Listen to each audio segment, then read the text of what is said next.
The moment I agreed to jump out of a cake for $200, I knew my life had officially hit rock bottom. But standing in this cramped, frosting-covered prison, listening to muffled voices through the cardboard walls, I couldn't have imagined how wrong I was about what rock bottom actually looked like. My name is Emma Sullivan, and 3 months ago, I was a respectable art gallery assistant with a modest apartment and a cat named Picasso. Now I'm a 26-year-old woman crouched inside a 6-foot-tall fake cake, wearing a sequined bikini that's 2 sizes too small, waiting to pop out and sing happy birthday to some rich guy I've never met. The music outside suddenly cut off. The chatter died. An unsettling silence pressed against the thin cake walls like a physical weight. My heart hammered against my ribs as I gripped the internal release handle, counting down from 3 like the event coordinator had instructed. 3, 2, 1. I burst through the top of the cake with practiced enthusiasm, arms spread wide, a manufactured smile plastered across my face. Happy birthday to... The words died in my throat. The massive ballroom was empty except for one man. If you're enjoying this story, please hit that like button and subscribe. It really helps me keep bringing you these narratives. He sat alone at the head of a long table set for 50, a crystal glass of amber liquid in his hand. Watching me with eyes so dark they seemed to absorb the light from the chandeliers above. His suit probably cost more than my entire year's rent, tailored perfectly to a frame that radiated controlled power. Sharp jaw, dark hair swept back, and a face that would have been devastatingly handsome if not for the cold calculation in his expression. "Who are you?" His voice was smooth, measured, dangerous. I stood there, half in and half out of the cake, suddenly aware of how ridiculous I must look. Sequins, frosting in my hair, one heel caught on the cardboard edge. I'm the entertainment. Emma. They hired me to... I know what you were hired for. He set down his glass with deliberate precision. I asked who you are, your real name, why you're here. Something in his tone made my survival instincts scream. This wasn't just some disappointed birthday boy. This was someone used to getting answers, and getting them immediately. Emma Sullivan, I said, trying to keep my voice steady as I climbed out of the cake, wobbling slightly in my heels. The agency sent me. Marco's Premium Entertainment? They said it was a birthday party for someone named Adrian Marchetti. The man's expression didn't change, but something flickered behind those dark eyes. Recognition. And something else. Something that made my skin prickle with awareness. I'm Adrian Marchetti.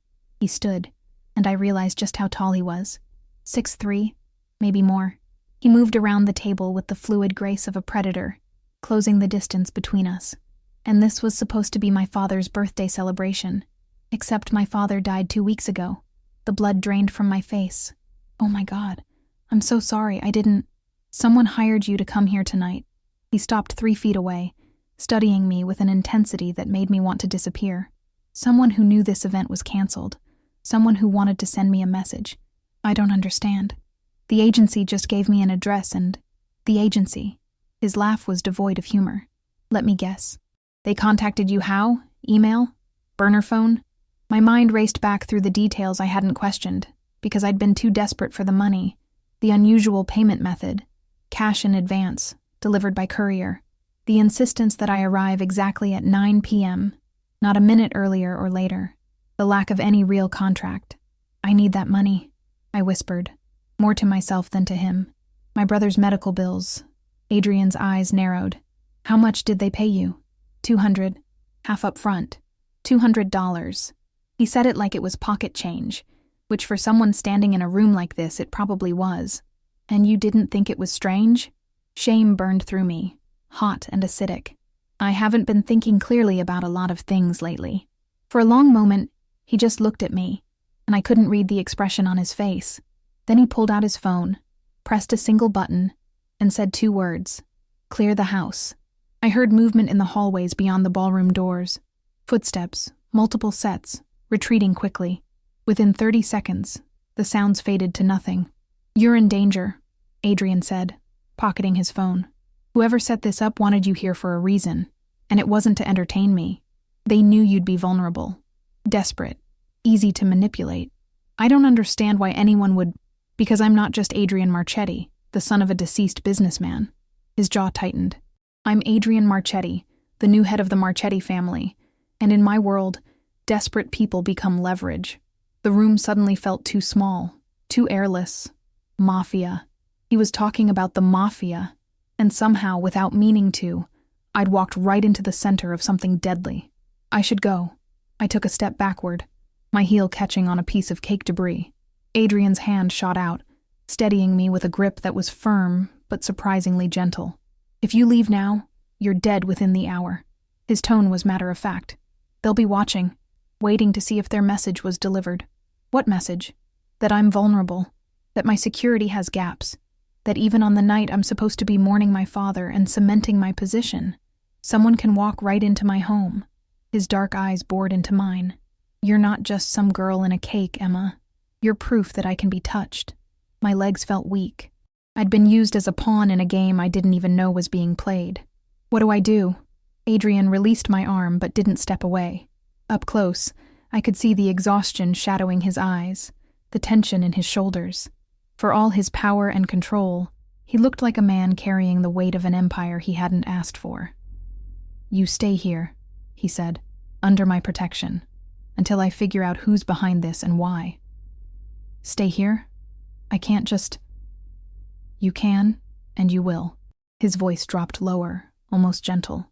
Unless you want your brother to lose his sister along with his health. The mention of Danny made my chest tighten. He was only 17, fighting leukemia, and I was all he had left. Our parents had died in a car accident 5 years ago, and I'd been his guardian ever since. Everything I did, every degrading job, every sacrifice, was for him. Adrian must have seen something in my face because his expression softened fractionally. I'm not the monster they probably told you about in your fairy tales. I protect what's mine, and as of tonight, whether either of us likes it, you're mine to protect. The suite Adrian brought me to was bigger than my entire apartment and decorated with the kind of understated elegance that screamed old money. Cream walls, mahogany furniture, and a 4-poster bed that looked like it belonged in a palace. I stood in the middle of the room, still wearing my ridiculous sequined outfit, feeling completely out of place. Bathrooms through there, Adrian said, gesturing to a door on the left. You'll find clothes that should fit.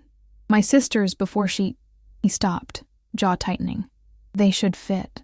Before I could ask what happened to his sister, he was gone, the door clicking shut with a finality that made my stomach drop. I was alone in a stranger's mansion, a stranger who happened to be a Mafia boss, because someone had used me as a weapon without my knowledge. I should have been terrified, and I was. But underneath the fear was something else. A strange, electric awareness of the man who'd just left. The way he'd looked at me, not with the leering appreciation I'd expected when I jumped out of that cake, but with something more complex. Concern, maybe, or calculation. The bathroom was marble and gold, with a shower that had more settings than my car. I stood under the hot water for longer than necessary, washing away the frosting and glitter, trying to make sense of the last hour.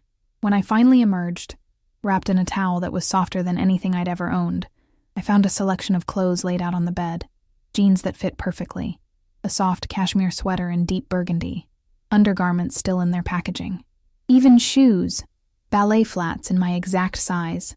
Either Adrian had an exceptional eye for measurements, or he'd had someone find out my sizes while I was in the shower. The thought should have creeped me out, but instead, I felt oddly cared for. I dressed quickly and found my reflection in the full-length mirror. Without the costume and makeup, I looked like myself again. Just Emma. Brown hair, hazel eyes, average height. Nothing special. Certainly nothing that would catch the attention of someone like Adrian Marchetti. A knock at the door made me jump. Come in, I called, expecting Adrian. Instead, a woman entered, mid-30s, blonde, sharply dressed in a black suit that meant business. She studied me with cool gray eyes that missed nothing. I'm Victoria, she said without preamble. Adrian's head of security. We need to talk about what happened tonight. For the next hour, Victoria questioned me with the precision of a detective. Every detail about the agency, the booking, the payment. She took notes on a tablet, her expression never changing. When I mentioned the courier who'd delivered the advance payment, her eyes sharpened. Did you see his face? He wore a motorcycle helmet. Never took it off. Vehicle? Black motorcycle. No plates that I could see. Victoria's lips pressed into a thin line. They were careful. Professional. She set down the tablet. Emma, I need you to understand something.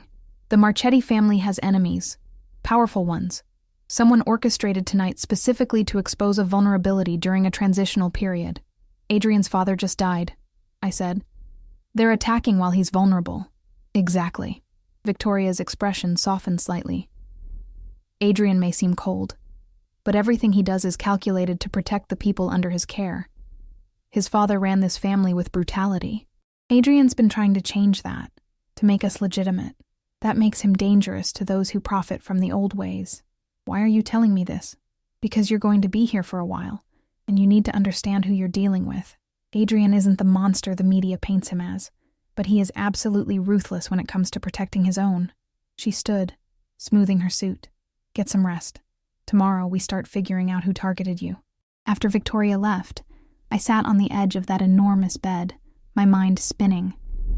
I should call Danny, let him know I was okay. But my phone had been in my bag, which I'd left in the changing room at the venue, wherever that was now. Another knock. This time, it was Adrian. He'd changed out of his suit into dark jeans and a fitted black shirt that somehow made him look even more dangerous. He carried a phone. My phone. Victoria retrieved your belongings, he said, handing it to me. You'll want to call your brother. Tell him you picked up a last-minute house-sitting job for a wealthy family. You'll be staying here for a while. How did you know about... I know everything about you now, Emma. I had to. Your brother Danny, 17, diagnosed with acute lymphoblastic leukemia 8 months ago. You've been working 3 jobs to cover the costs your insurance won't. Your parents died when you were 21, drunk driver. You dropped out of college to raise Danny. His dark eyes held mine. You're brave, and you're desperate, and that combination made you the perfect target. I should have been angry about the invasion of privacy. Instead, I felt exposed in a way that had nothing to do with the sequined bikini I'd worn earlier. He saw me, really saw me. Not just the costume or the role I was playing, but the person underneath. Why are you helping me? I asked quietly. You could have just sent me away with some money and a warning. Adrian moved closer, and I caught the scent of his cologne, something expensive and dark. Because whoever did this made a mistake. They showed me that people I'm supposed to protect can be turned into weapons. They used your desperation against both of us. His voice dropped lower. And because when you came out of that cake and saw me alone, you didn't run. Most people run from me, Emma. You just looked concerned. Our eyes locked, and something passed between us. A recognition, maybe, of 2 people carrying burdens they never asked for. Make your call, he said, stepping back. Then get some sleep. Tomorrow we hunt. I woke to sunlight streaming through floor-to-ceiling windows I hadn't noticed the night before. For a moment, I forgot where I was. The silk sheets, the impossibly soft mattress, the faint scent of expensive cologne lingering in the air. Then it all came rushing back. The cake, Adrian, the Mafia. My phone showed 3 missed calls from Danny and a dozen worried texts. I'd called him last night like Adrian suggested, spinning a story about house-sitting for a wealthy family who needed someone immediately. Danny, bless him, had been thrilled about the money I'd mentioned, enough to cover his next round of treatments without me having to work myself into the ground. Lying to my little brother felt wrong, but telling him the truth, that I'd accidentally become entangled with organized crime, would only worry him while he was supposed to be focusing on healing. A knock at the door preceded Victoria's entrance. Good morning. Adrian wants to see you downstairs. Breakfast in the garden. The garden turned out to be a massive courtyard with marble fountains, manicured hedges, and a dining table that could seat 12, but was set for 2. Adrian sat at one end, reading something on a tablet, a cup of coffee steaming beside him. He looked up as I approached, and I caught that same flicker of something in his eyes, the look he'd given me last night when I'd asked why he was helping me. Sit, he said, gesturing to the chair at his right. Not across from him, but close. I hope you slept well. Better than I have in months. I settled into the chair, suddenly aware of how intimate this felt. Morning light, the sound of fountains, sharing breakfast with a man who was technically holding me captive for my own protection. A woman appeared with plates of food, eggs, fresh pastries, fruit cut into perfect pieces. The kind of breakfast I used to take for granted before medical bills consumed every spare dollar. Victoria briefed you on the security protocols? Adrian asked, setting down his tablet. No personal devices except my phone, which she installed tracking and encryption on. Stay within the house and grounds. Trust no one I knew before yesterday. Good. He poured me coffee from a silver carafe, the gesture surprisingly domestic. We've identified the agency that hired you. It doesn't exist. Shell company created 3 weeks ago, dissolved yesterday morning. The address they used was an abandoned office building. So we have nothing? We have everything. A hint of a smile crossed his face. Whoever did this had resources and planning. That narrows the list of my enemies considerably. There are only 3 families with the capability to orchestrate something this sophisticated. He pushed the tablet toward me. 3 photographs appeared on screen. Men in expensive suits, all roughly Adrian's age, all wearing expressions of calculated ambition. Dmitry Volkov, Adrian said, pointing to the first. Russian mob, trying to expand into our territory. Luca Ricci wants to return to the old ways my father preferred. And James Chen, legitimate businessman who's been acquiring properties we need for our transition to legal operations. I studied the faces, trying to imagine which one would use a struggling woman as a pawn. They all looked capable of it. How do we find out which one? Adrian's eyes met mine, and I saw approval there. We. You're not. They made this about me, I interrupted, surprising myself with the steel in my voice. They used my desperation, my brother's illness to hurt you. I want to help. For a long moment, Adrian just looked at me. Then he leaned back in his chair, that calculating expression settling over his features. You understand what you're offering? This isn't some adventure, Emma. These are dangerous men who've killed for less than what we're about to do. My brother is dying, I said quietly. Every day, I watch him fight for his life with more courage than most people show in their entire existence. I'm not afraid of dangerous men, Adrian. I'm afraid of being helpless. And right now, stuck here waiting while someone else decides my fate, that's what helpless feels like. Something shifted in his expression. Respect, maybe. Or recognition of a kindred spirit. He'd been thrust into power he didn't necessarily want, forced to make impossible choices. In a way, we were both trapped by circumstances beyond our control, trying to find agency wherever we could. All right, he said finally. Then you need to understand how this world works. For the next 2 hours, Adrian explained the intricate web of alliances, territories, and unspoken rules that governed organized crime.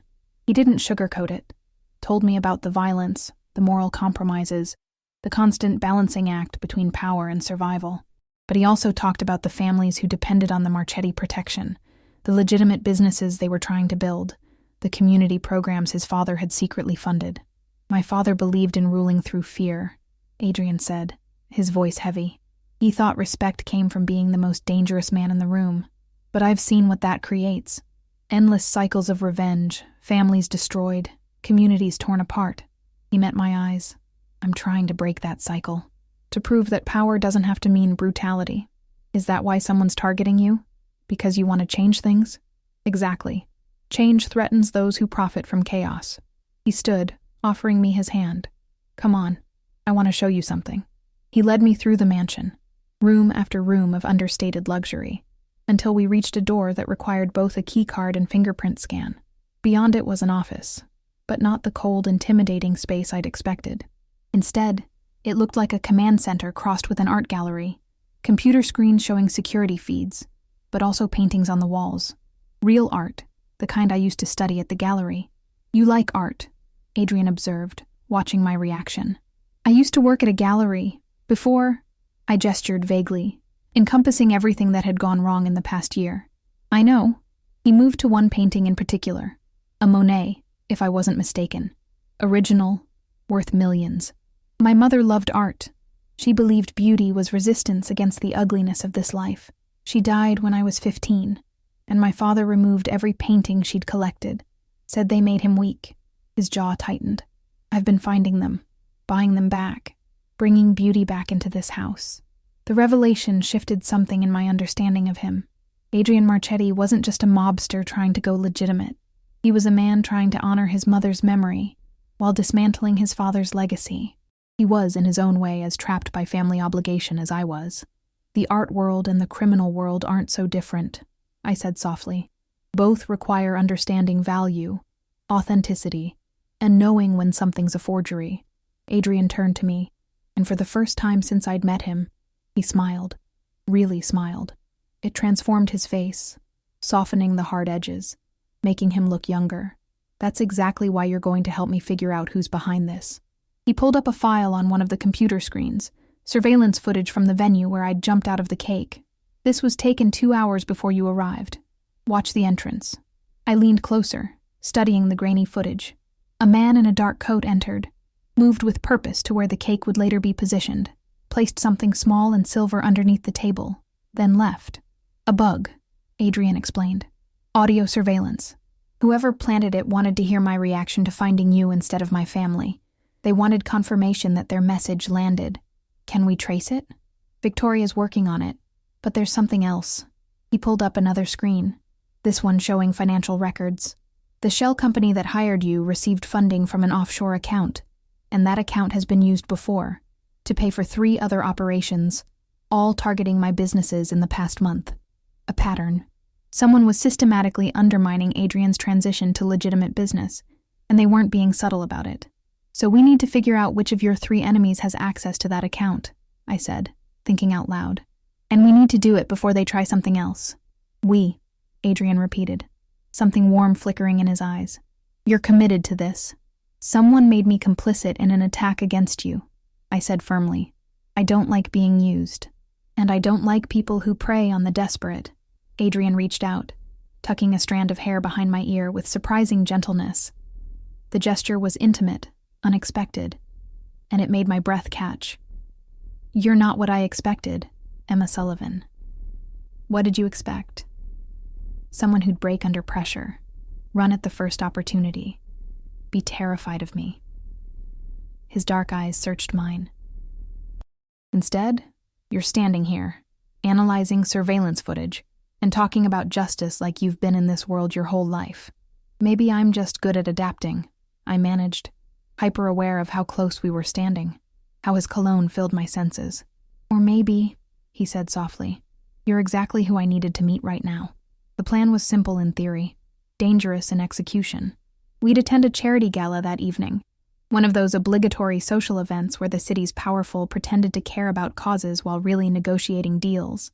All 3 of Adrian's suspects would be there, and Victoria had arranged for monitoring equipment that would let us track their movements and conversations. My role was to be Adrian's date, the woman who came out of the cake, and somehow captured the interest of the city's most eligible and dangerous bachelor. It would send a message that Adrian wasn't shaken by the attempt to embarrass him, that he'd turned a potential weakness into a display of control. I don't know how to be arm candy for a mobster, I protested, as a team of stylists descended on the guest suite that afternoon. Victoria, supervising the preparation with military precision, actually laughed. You're not arm candy. You're a strategic asset who happens to look stunning in designer gowns.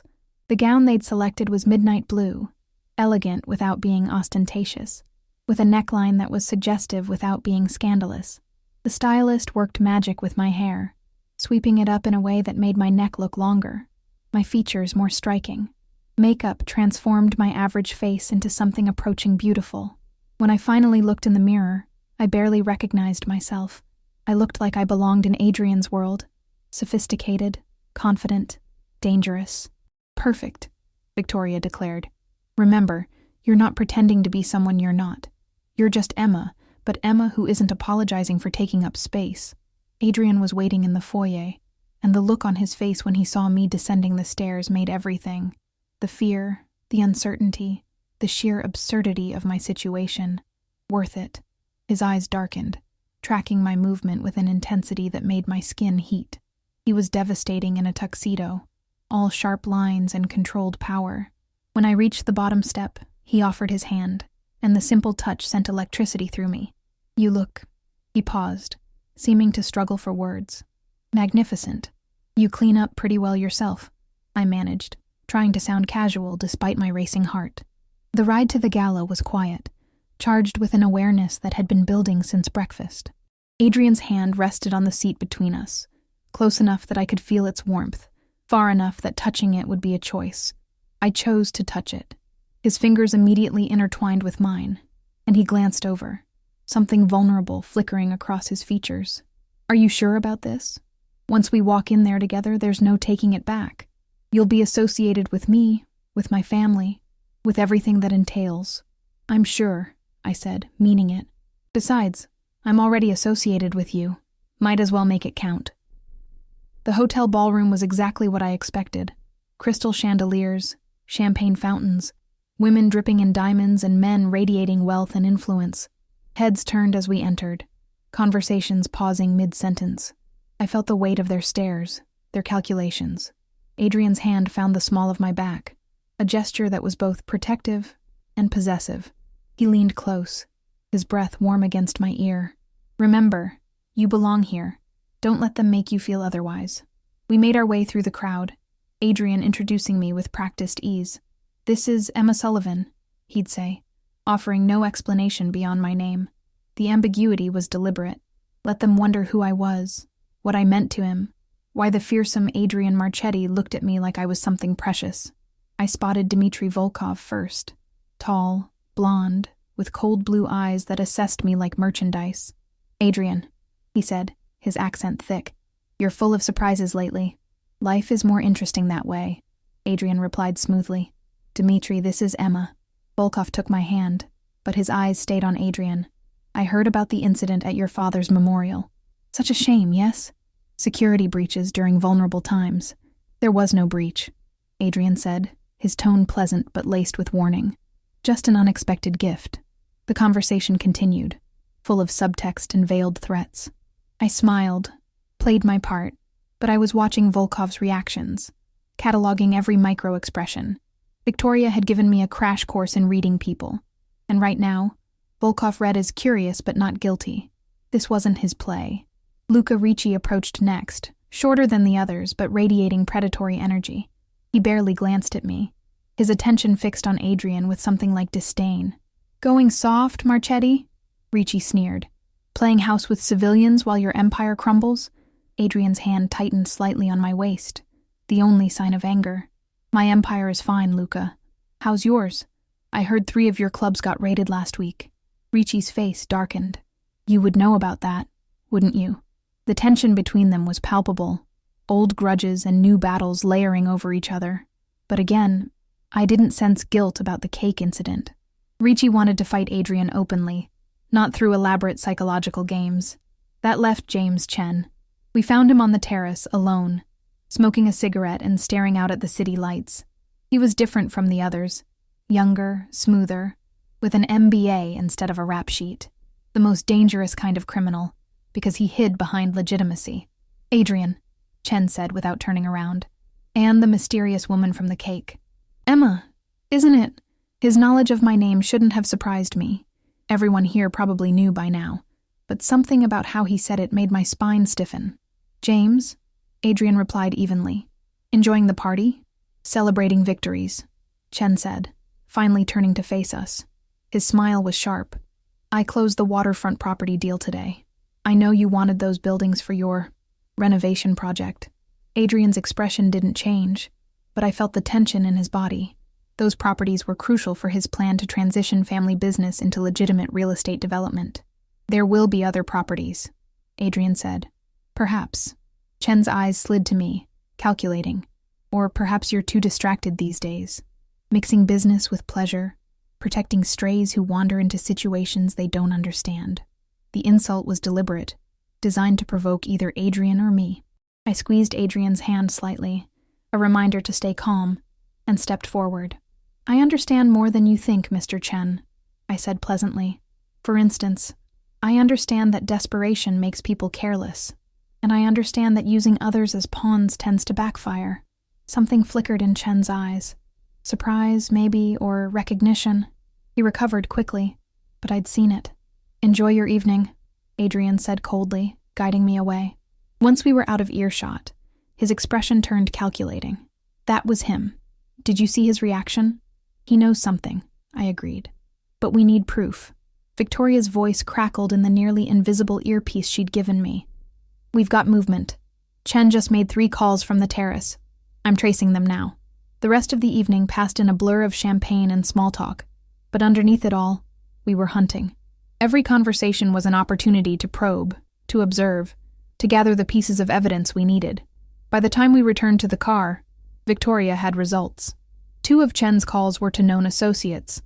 The third was to a burner phone registered to the same offshore account that funded your cake incident. Adrian's jaw tightened. He wanted those properties. He knew if he could shake my confidence, make me look weak during the transition, I'd be too distracted to outbid him. "So what do we do?" I asked. Adrian's eyes met mine in the dim light of the car, and I saw the ruthless calculation I'd glimpsed that first night. "We prove it, and then we make sure James Chen understands that using innocent people as weapons was the worst mistake of his life." The next morning brought unexpected developments. Victoria burst into the dining room where Adrian and I were having coffee, her expression grim. "Chen's people grabbed one of our couriers an hour ago," she announced. "The one carrying documents for the Jefferson Street property acquisition." Adrian was on his feet instantly. "Where?" "Warehouse District. They're holding him, trying to extract information about our expansion plans." "How many men?" "4, maybe 5. Adrian's expression turned cold, dangerous. "Get the team ready." "Adrian, no," I said before I could stop myself. Both of them turned to look at me. "This is exactly what he wants. To escalate things. To make you react emotionally. You said you were trying to break the cycle of violence. He has one of my people," Adrian said, his voice tight. "I don't abandon my own. I'm not saying abandon him. I'm saying we think this through." I stood, my mind racing. Chen's playing a game, right? Using people as leverage, forcing reactions. What if we turn it around? Victoria's eyes narrowed with interest. "What are you thinking?" "Chen used me to try to embarrass Adrian. What if we use Chen's own tactics against him? We know he made those calls from the gala. We know about the offshore account. That's evidence. But it's not enough to bury him publicly. So we get more," Adrian said slowly, understanding dawning. "We make him think he's winning while we're actually documenting everything." "Exactly. Let him think he has leverage. Meanwhile, we're building a case so airtight that when we move against him, he has no choice but to surrender." Victoria pulled out her tablet. "I can have surveillance on his warehouse within the hour. Hidden cameras, directional microphones. We'll document the kidnapping, the coercion, all of it. And I'll go in," I said, the idea forming even as I spoke it. "Absolutely not," Adrian said immediately. "Think about it. I'm the perfect messenger. Chen already sees me as your weakness. If I show up claiming I want to make a deal, information about your plans in exchange for the courier's release, he'll believe it. His ego won't let him consider it might be a trap." "She has a point," Victoria said reluctantly. "Chen's arrogant. He thinks he's the smartest person in any room." Adrian moved closer, his hands gripping my shoulders. "Emma, these people are dangerous. If something goes wrong, then you'll be watching and listening the entire time," I interrupted. "And you'll get your man out while simultaneously getting evidence to destroy Chen's reputation and business. It's perfect." For a long moment, Adrian just looked at me, conflict warring in his dark eyes. Finally, he cupped my face with one hand, thumb brushing my cheekbone with surprising tenderness. "You're either incredibly brave or incredibly reckless," he murmured. "Can I be both?" Despite the tension, he almost smiled. "If we do this, you follow every instruction exactly. And if I say get out, you get out. No arguments. Deal." 2 hours later, I stood outside a dilapidated warehouse wearing a wire so sophisticated it was virtually undetectable. Victoria had coached me through the cover story. Adrian had made me repeat the exit protocols 5 times, and now I was walking toward potential danger with only my wits and a tracking device as protection. The warehouse door opened before I could knock. A large man with a scar across his cheek gestured me inside without speaking. The interior was exactly what Hollywood got right. Concrete floors, dim lighting, the smell of rust and neglect. James Chen stood in the center, impeccably dressed as always, looking absurdly out of place in the industrial setting. Behind him, tied to a chair, was a young man I recognized from photos Victoria had shown me. Marco, the courier. "Miss Sullivan," Chen said, smiling. "What an unexpected pleasure." "I want to make a deal," I said, keeping my voice steady. "Do you?" Chen circled me slowly, predator assessing prey. "And what could you possibly offer that would interest me?" "Information about Adrian's acquisition plans. Properties, timelines, financial backing. Everything you need to outmaneuver him." Chen stopped circling, his expression calculating. "And why would you betray your— What is Adrian to you exactly? Lover? Protector? Or just another desperate woman he's manipulating?" The insult stung, but I forced myself to focus. "He's someone who sees me as useful, just like you did when you hired me to pop out of that cake." Chen's smile widened. "I have no idea what you're talking about." "Of course you don't." I moved closer to Marco, checking his injuries, bruised but conscious. "Here's the thing, Mr. Chen. I'm tired of being used. Adrian used me to make a statement at that gala. You used me to try to embarrass him. I'm done being a pawn. So you want to be a player instead?" Chen's eyes glittered. "How ambitious. I want enough money to disappear, to get my brother proper treatment somewhere far from all of this." I met his gaze steadily. "You give me that. I give you Adrian's complete expansion strategy. Everything. You'll be able to buy every property he wants before he even makes an offer." For several long seconds, Chen studied me. I could almost see the gears turning, weighing the risk against the potential reward, his ego telling him that of course I'd betray Adrian for money. "How do I know you're telling the truth?" he asked finally. "Because I'm here, aren't I? If Adrian knew I was talking to you, I'd be dead." I gestured to Marco. "Let him go as a sign of good faith, and I'll give you something to verify. A property Adrian's planning to bid on next week. You can confirm it's real, then we'll talk about the full exchange." Chen considered this. Then he nodded to one of his men, who cut the ropes binding Marco. The courier stumbled to his feet, confused and frightened. "Go," I told him. "Tell Adrian I tried." Marco hesitated, looking between Chen and me, then fled. In my ear, I heard Victoria's voice. "Courier secure. We have everything on video. You can extract now." But Chen wasn't done. "The property," he demanded. "The Harper building on 5th Avenue, I said, reciting the information Victoria had fed me. A property Adrian had already secured under a different company name. He's planning to bid through a shell corporation next Tuesday. Chen pulled out his phone, made a call, waited. After a moment, his expression turned triumphant. "My sources confirm there's interest in that building. You're telling the truth. I told you, I'm done playing games." I moved toward the door. "I'll contact you tomorrow with the rest." "Wait." Chen's voice stopped me. "How do I know you'll follow through? Because if I don't, you'll send your people after me, and I'll end up like Marco, or worse." I looked back over my shoulder. "But if I do, we both get what we want. You destroy Adrian's expansion plans, and I get enough money to save my brother and start over somewhere else." Chen smiled, believing he'd won. "Tomorrow then. And Miss Sullivan? Don't try to double-cross me. I'm not as forgiving as Adrian Marchetti." I left the warehouse, forcing myself to walk normally despite my racing heart. Only when I reached the corner where Adrian's car was waiting did I let myself breathe. Adrian pulled me inside before the door was even fully closed, his hands running over me as if checking for injuries. "Are you hurt? Did he touch you?" "I'm fine," I assured him, though my hands were shaking now that the adrenaline was fading. "Did you get everything?" "Every word, every admission," Victoria confirmed from the front seat. "Between the surveillance footage and the recordings, we have enough to destroy Chen's reputation and business. The kidnapping, the implied threats, even the admission about manipulating property deals." Adrian pulled me against him, and I felt the tension in his body slowly release. "You were incredible," he murmured into my hair. "Terrifying, but incredible." "Tomorrow we finish it," Victoria said. "We'll need to coordinate with—" "Tomorrow," Adrian interrupted, still holding me. "Tonight, we make sure Emma's safe and celebrate the fact that we all survived." The drive back to the mansion felt different somehow. Lighter. We'd taken a dangerous gamble and won. More than that, we'd proven that Chen's tactics could be turned against him. But as Adrian helped me out of the car, his hand lingering on mine, I realized the real change wasn't in our strategic victory. It was in the way he looked at me, like I was more than an accidental complication, like I was someone who mattered.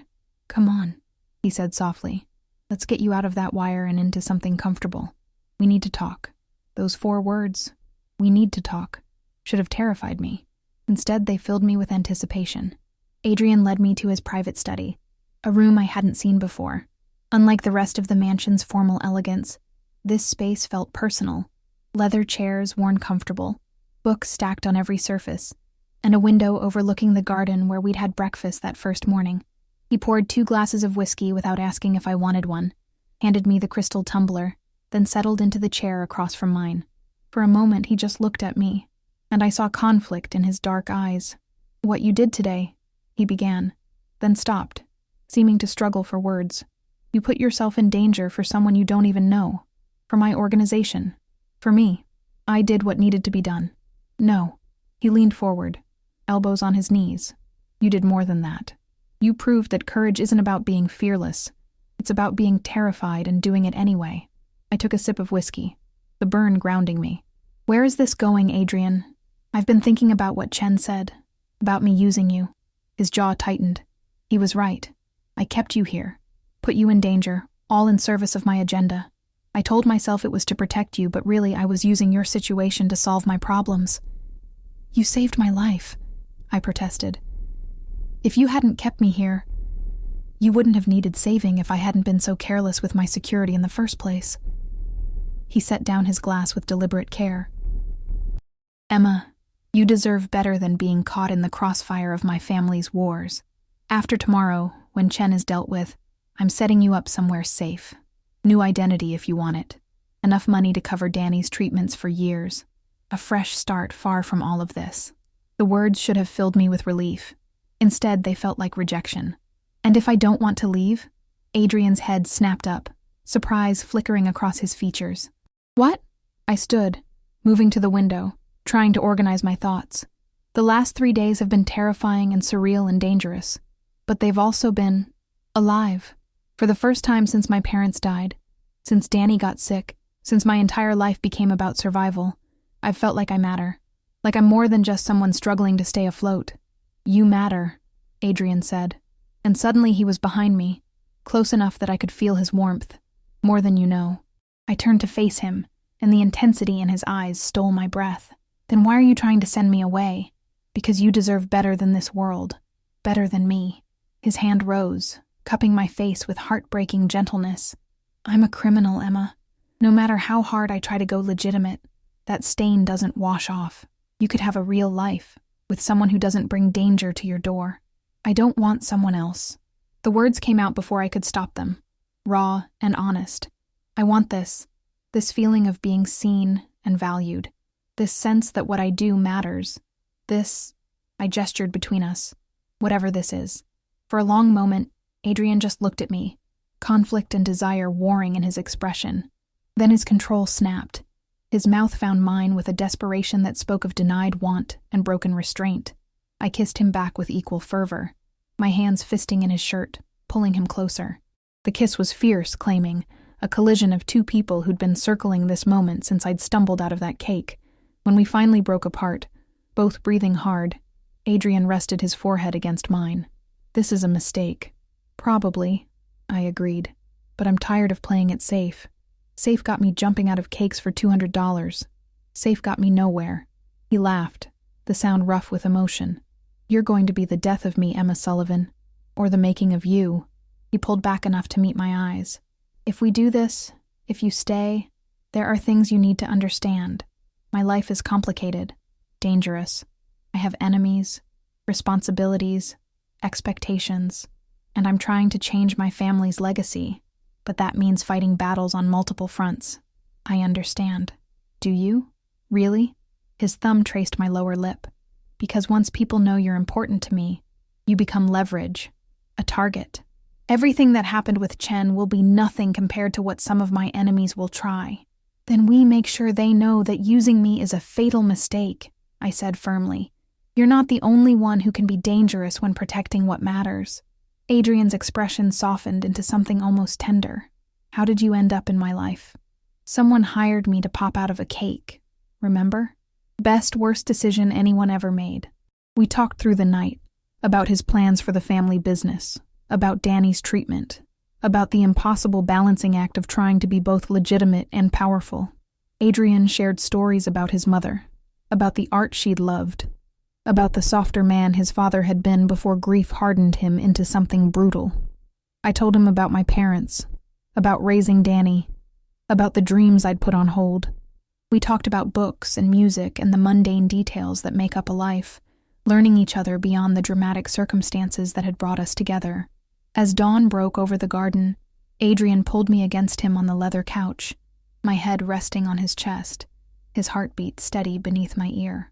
"Tomorrow we finish Chen," he murmured, "and then we figure out what this is."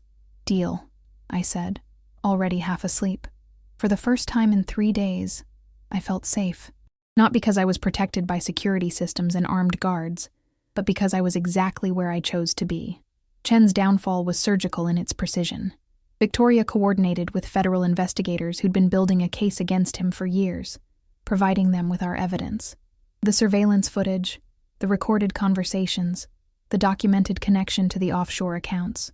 All of it painted a picture of systematic criminal activity hiding behind legitimate business. The FBI raided Chen's properties simultaneously at dawn.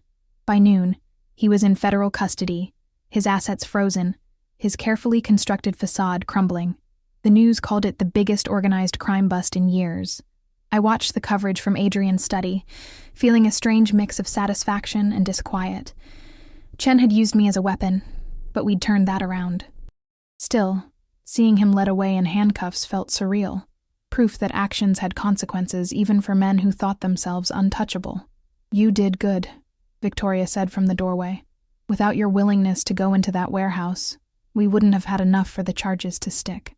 I just wanted to help get Marco out safely. You did more than that. You helped take down someone who's been hurting communities for years." Victoria moved into the room, her expression unusually gentle. "Adrian was right about you. You're stronger than you look. Where is Adrian? Dealing with family business. Some of the old guard are upset about Chen's arrest. Apparently they had arrangements with him that are now compromised." She rolled her eyes. Change is slow when people profit from the status quo. I'd been at the mansion for 4 days now, and I still hadn't gotten used to the constant undercurrent of politics and power plays. Adrian was fighting a war on multiple fronts, against external enemies, against resistance within his own organization, against the weight of expectations and legacy. My phone buzzed. Danny calling. I stepped onto the terrace to take it. "Em!" His voice was stronger than it had been in weeks. "Guess what? Dr. Morrison says my latest blood work looks amazing. Like, really amazing. The treatment's working." Relief flooded through me so intensely I had to grip the railing. "That's incredible, Danny. And all thanks to your mysterious house-sitting gig. This family must be loaded." The hospital called saying the next 3 rounds of treatment are fully paid for. I can actually finish this without bankrupting us." Tears stung my eyes. "Yeah, they're generous employers. When do you get to come home? I miss you. Home." The word felt complicated now. "Soon, I hope." "How's school?" We talked for 20 minutes about normal things. His friends, his teachers, the new video game he was excited about. Normal teenage concerns, made precious by the knowledge of how close we'd come to losing the chance for normalcy. After we hung up, I stayed on the terrace, watching the sun move across the garden. I'd been so focused on immediate survival, getting Danny through treatment, keeping us afloat, that I hadn't let myself think about what came next, what kind of future I wanted, who I wanted to be. "Good news?" Adrian's voice came from behind me. I turned to find him leaning against the doorframe, his tie loosened, looking exhausted but satisfied. "Danny's doing better. Really better. That's excellent." He moved to stand beside me, close enough that our shoulders almost touched. "And the treatment's covered through completion. You don't have to worry about that anymore. Adrian, I can't let you.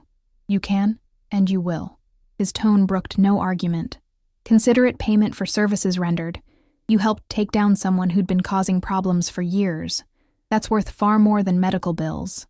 Still feels like charity." "It's not." He took my hand, intertwining our fingers. "It's investment.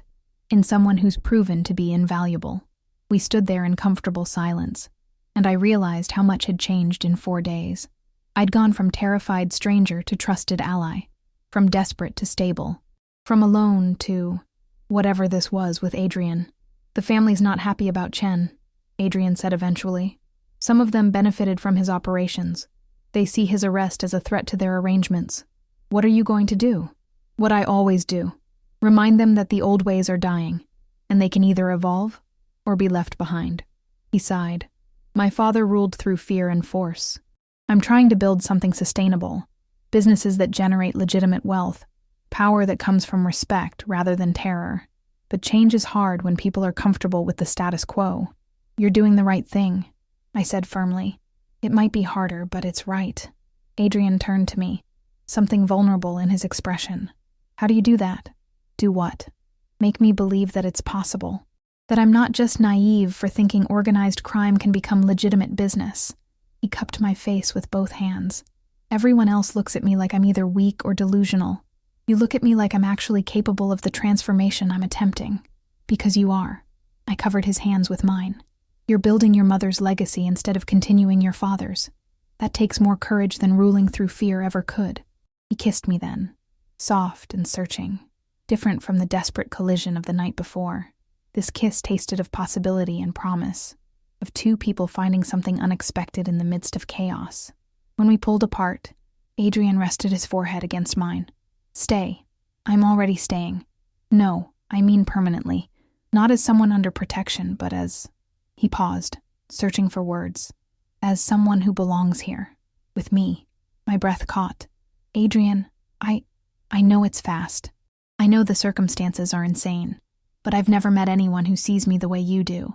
Who challenges me and supports me, and matches my intensity with equal strength. His dark eyes held mine.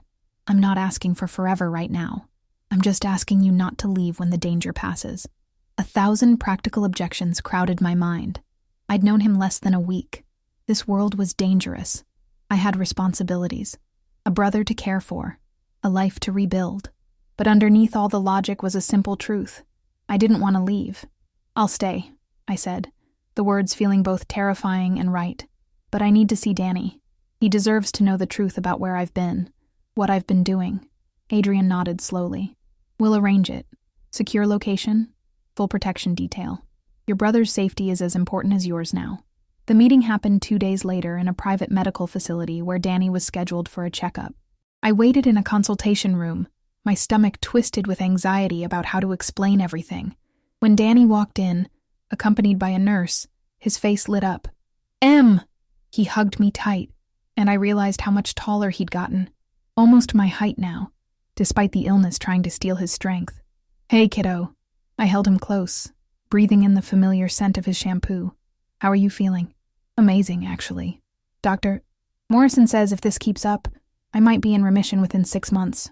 He pulled back, studying my face. But what about you? This house-sitting job has been weird. You look different. Different how? Happier. Scared, but happier.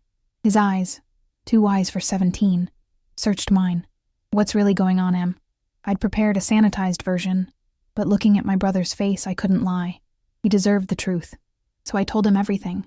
The cake, Adrian, Chen, the danger, the complexity of the world I'd stumbled into.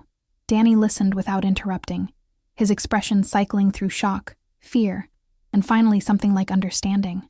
When I finished, he was quiet for a long moment. So you're dating a mobster, he said finally. I'm involved with someone trying to reform organized crime into legitimate business. That's a very generous way to phrase it. But he was almost smiling. Is he good to you?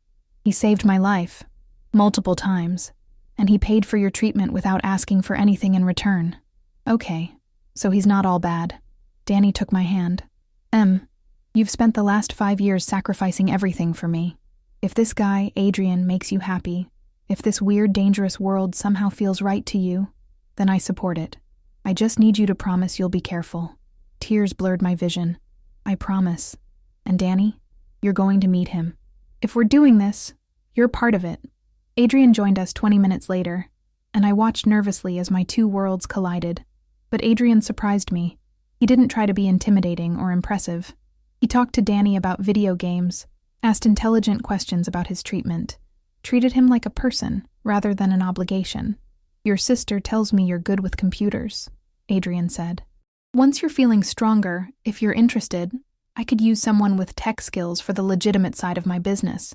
Paid internship, flexible hours, all above board. Danny's eyes widened. Seriously? Seriously.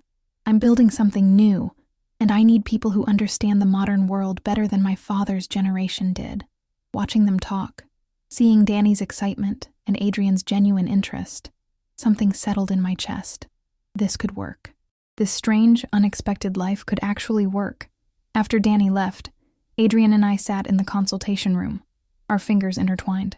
"Thank you," I said quietly, "for being good to him. He's important to you, which makes him important to me." Adrian brought my hand to his lips. "Besides, I meant what I said. Smart, resilient people are exactly who I need for what I'm building." "What are we building?" I asked. "Really, beyond taking down enemies and surviving threats." Adrian was quiet for a moment, considering. "An empire that doesn't require blood to maintain. Power that comes from innovation and strategy rather than fear. A legacy that my mother would have been proud of." He met my eyes. "And maybe, if we're lucky, something resembling a normal life within all the chaos.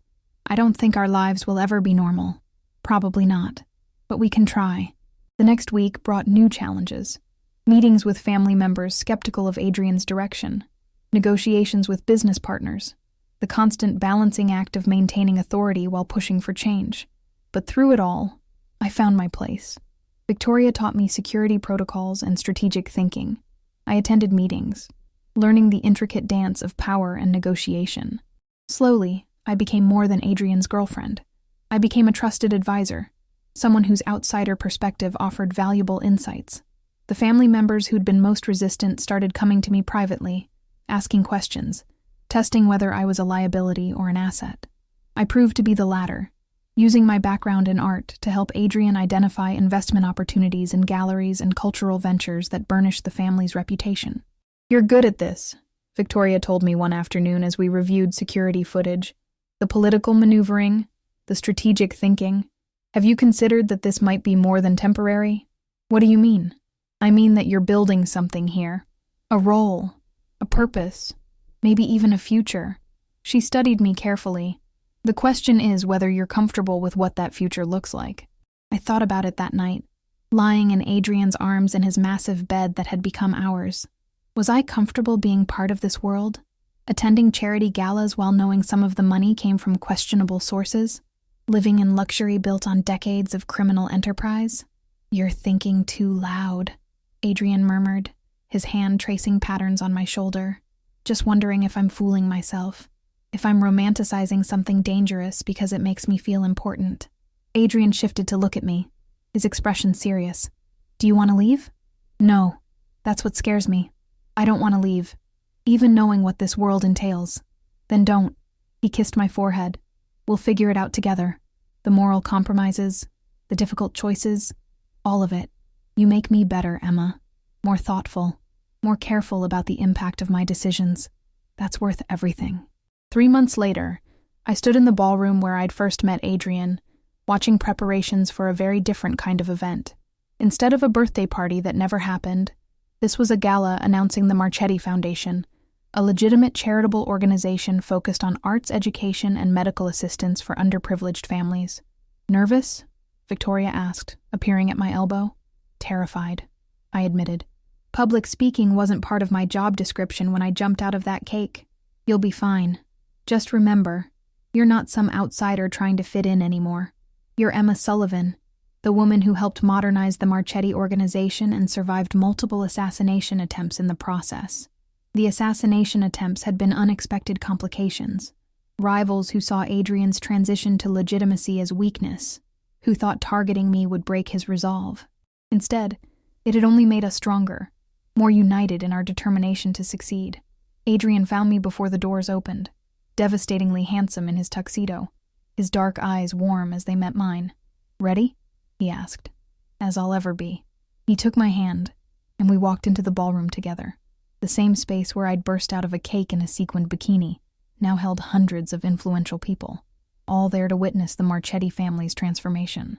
I gave my speech, brief, heartfelt, explaining how art and medical access had personally impacted my life, how the foundation would help others facing similar struggles. When I finished, the applause was genuine, and I saw approval in faces that had once looked at me with skepticism. Later, during dancing, Adrian pulled me close. "You were perfect," I was adequate. You were perfect, he insisted. Do you know what you've done? In 3 months, you've helped transform this family's reputation more than I managed in 3 years. You've given us legitimacy that money can't buy. We did it together. We did. He kissed me softly, unconcerned with the watching crowd. Emma Sullivan, will you? Don't. I pressed my fingers to his lips. Don't propose here, in front of all these people during an event. When you ask me that question, if you ask me, I want it to be just us. Real and private and ours. Adrian smiled against my fingers. Noted, but for the record, it's not if, it's when. My heart stumbled. Adrian, I'm not rushing you. We have time. But I know what I want, Emma. You. This. A future built on something more than survival. I kissed him then, in front of everyone, not caring about propriety or politics, because he was right. This was real. Complicated and occasionally terrifying, but real. Danny found us after the formal program ended, looking healthy and strong in his new suit. His latest scans had shown complete remission, and he'd started his internship with Adrian's tech division, proving to be as brilliant as Adrian had suspected. You guys are disgustingly cute, Danny teased. It's like watching a crime drama mixed with a romance novel. Is that your way of saying you approve? I asked. I more than approve. You're happy, Em. Really happy. That's all I ever wanted for you. As the evening wound down and guests departed, I stood with Adrian on the same terrace where I'd taken Danny's call months ago. The garden was dark now, lit only by subtle landscape lighting, peaceful and beautiful. Do you ever regret it? Adrian asked quietly, walking out of that cake and into all of this. I thought about everything that had happened. The fear, the danger, the moral complexity, the unexpected love. Not for a second. Even knowing what you know now, the compromises, the constant vigilance, the fact that some people will always see us as criminals no matter how legitimate we become, especially knowing all of that, I turned to face him. You're trying to break a cycle that's lasted generations. That's not easy or safe or simple, but it matters. And I'd rather be part of something difficult that matters than something easy that doesn't. Adrian pulled me close, his arms wrapping around me like he could shield me from everything dangerous in the world. Maybe he couldn't, but standing there, in the garden of a mansion bought with blood money being slowly transformed into something better, I felt hopeful. We were building something new, messy and imperfect, but genuinely new. An empire that valued innovation over intimidation, strategy over violence, growth over revenge. It wouldn't be easy, and there would be more challenges ahead. But as Adrian kissed me under the stars, I knew I'd made the right choice.